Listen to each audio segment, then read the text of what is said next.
everybody, it's Outland. What's going on? And we're coming to you from my local lake right here in Dayton, Ohio. And it's a gorgeous August evening. And tonight we're gonna be testing out a new piece of gear that I got from Outback Grills.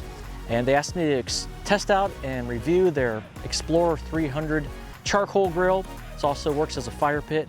It's a pretty awesome looking piece of gear. I'm pretty excited to get it out here and get it tested. We're gonna grill up some burgers for dinner and just try it out and see how it works. So far, I'm pretty impressed with the construction, how it looks. It's pretty easy to put together, and I'm going to show you all of that stuff coming right up right now.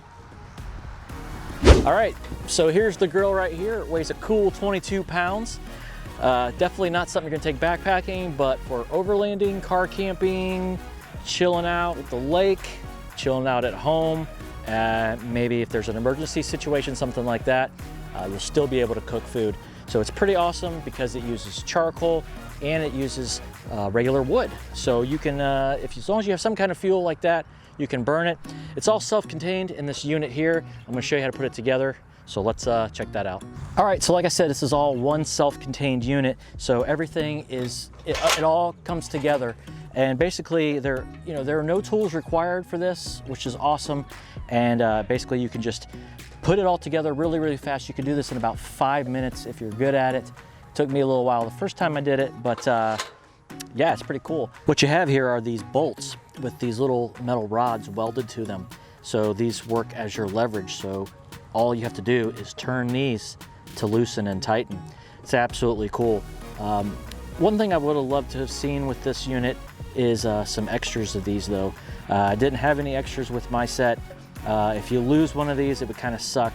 Now you could still, of course, use just a regular bolt, but it's nice having these, tool-free kind of tools that you can use. So once you unscrew the nut, you just take the top grate off that contains the legs. We basically have 3 leg pieces that are gonna screw onto the bottom here. This is the pan or dish, however you want to call it.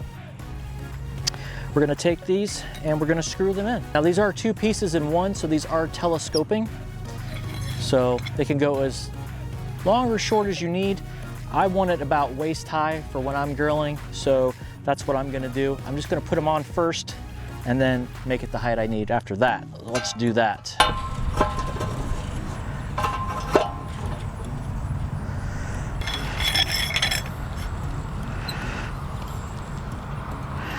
It doesn't have to be perfect on the first try. You can always adjust it once you get it put together, which is a really nice feature.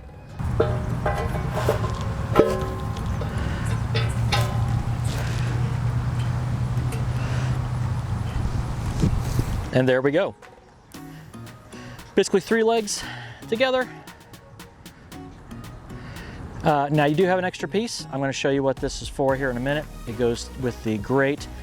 Basically you have the option to raise or lower the grilling surface if you're trying to get a different degree of temperature. So if you're going for a sear kind of thing, you can do that, or if you would rather just do a light grill, you can do that as well. So now that we have it all together, the last piece is putting this last bar right here. Making sure it's good and tight. And then our grill surface is right here. It should line up with this. Let's put it on. We're gonna put it up here.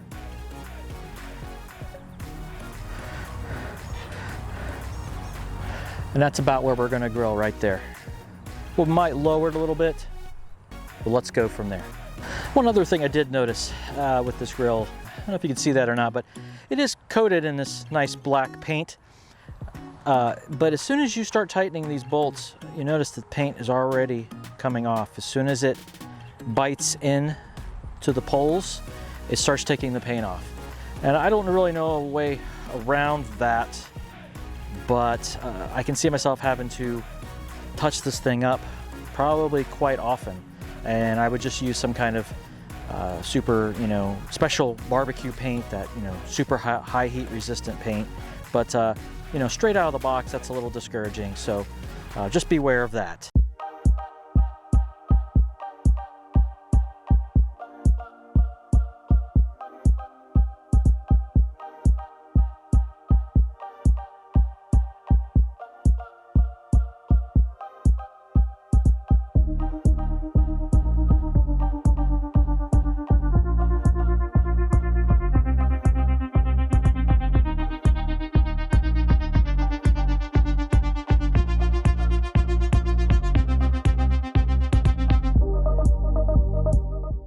Now this grill is going to get incredibly hot, so you want to be very, very careful when you're around it.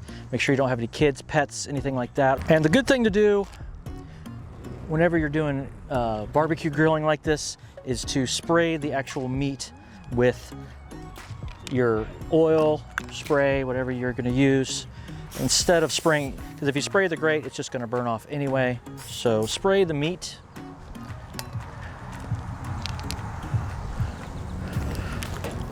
There we go.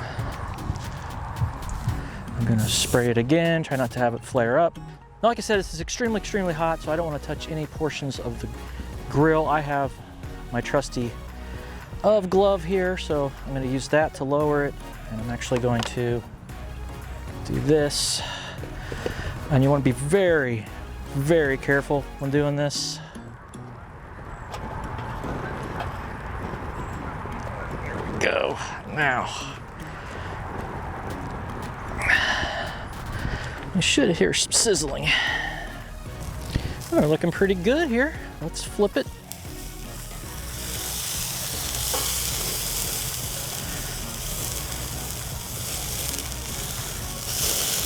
Oh yeah, this could be amazing.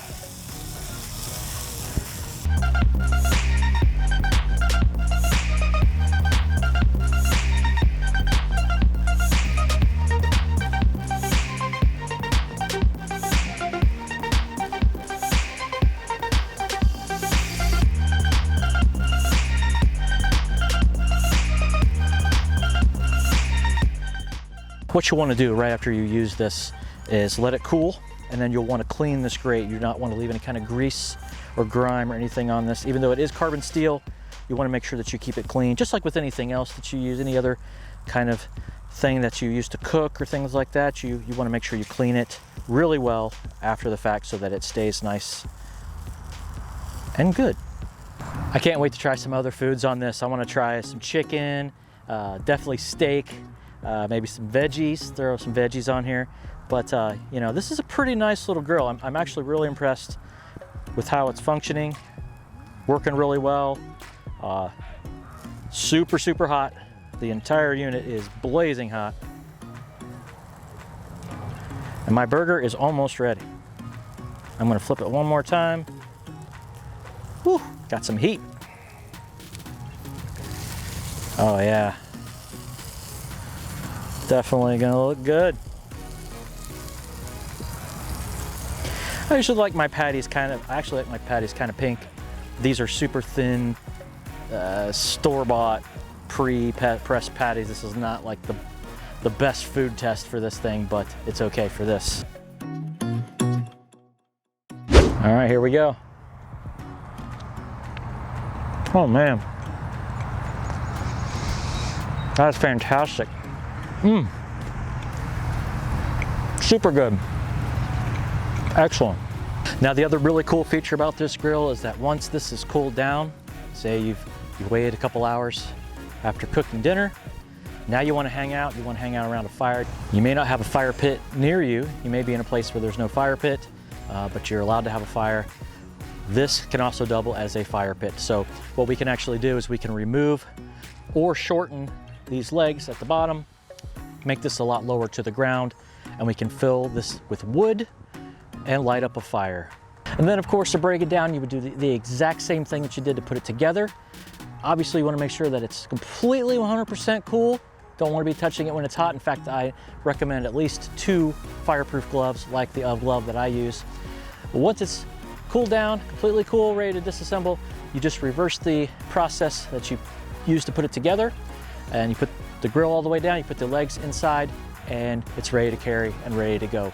Super easy to transport, super easy to set up and take down. It is a very nice grill. I'm impressed. All right, everybody, that is the Explorer 300 from Outback Grills. If you are interested in picking one of these up for yourself, I have a link in the description box, which you can go to and get all the information and pricing and have one ordered and sent right to your door. Absolutely fantastic piece of gear. Great for summer adventures like this, fall, spring, winter even. If you like charcoal grill, that taste of that charcoal, if you like having an easy to set up fire pit, you've got a 2-in-1 there. So it's a pretty nice item. I'm pretty impressed with it. I'm impressed with the overall quality, the build quality, and just how easy it is to use, to set up. All right, everybody, I'm Outland. Thanks so much for watching the Outland channel. And if you haven't liked this video already, if you haven't subscribed to the channel, make sure you do that. Hit that little notification bell so you are notified every time I do a cool video on a really nice piece of gear like this, and you'll be notified every time. And I'll catch you guys on the next adventure.